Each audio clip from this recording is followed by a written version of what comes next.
ICI नोटिसियाज Canada पर दिन की सबसे प्रासंगिक राष्ट्रीय और अंतर्राष्ट्रीय खबरों का सारांश। इसकी प्रस्तुता एंजेलिका सिफुएंटेस के साथ। कनाडा की वित्त मंत्री और उप प्रधानमंत्री क्रिस्टिया फ्रीलैंड के इस्तीफे के बाद डोनाल्ड ट्रंप ने कनाडा के प्रधानमंत्री जस्टिन ट्रूडो पर व्यंग्यात्मक टिप्पणी की। कनाडा के आयात पर ट्रंप द्वारा प्रस्तावित नए 25% टैरिफ लगाने की धमकियों से निपटने के तरीके पर ट्रूडो के साथ असहमति के कारण क्रिस्टिया फ्रीलैंड का इस्तीफा आया है। अपने भाषण में ट्रंप ने फ्रीलैंड को बिल्कुल जहरीला बताया और कहा कि उसे बुलाया नहीं जाएगा। लगभग 5 सप्ताह तक चली हड़ताल के बाद कनाडा पोस्ट कर्मचारी काम पर लौट रहे हैं।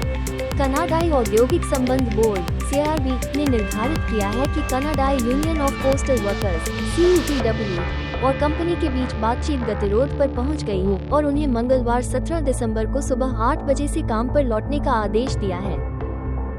मुद्रास्फीति के आंकड़े बैंक ऑफ कनाडा के लिए महत्वपूर्ण है क्योंकि वे मौद्रिक नीति निर्णयों का मार्गदर्शन करते हैं।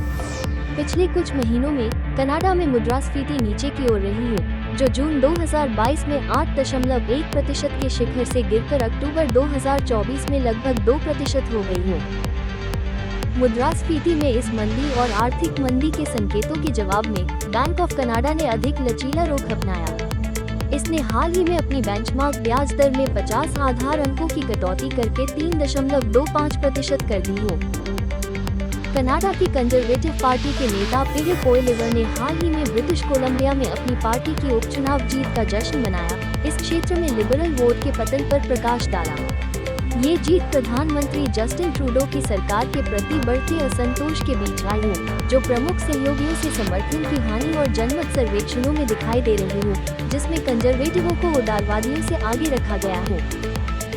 क्यूबेक सरकार ने ग्रीनहाउस गैस उत्सर्जन को कम करने की अपनी रणनीति के हिस्से के रूप में 2035 से शुरू होने वाले अधिकांश नए गैसोलीन संचालित वाहनों की बिक्री पर प्रतिबंध लगाने वाला एक विनियमन अपनाया है। 1 जनवरी 2034 से प्रभावी हाइब्रिड और प्लग इन मॉडल सहित मॉडल वर्ष 2035 या उसके बाद के लाइट ड्यूटी आंतरिक दहन वाहनों की बिक्री के लिए विज्ञापन निषिद्ध होगा।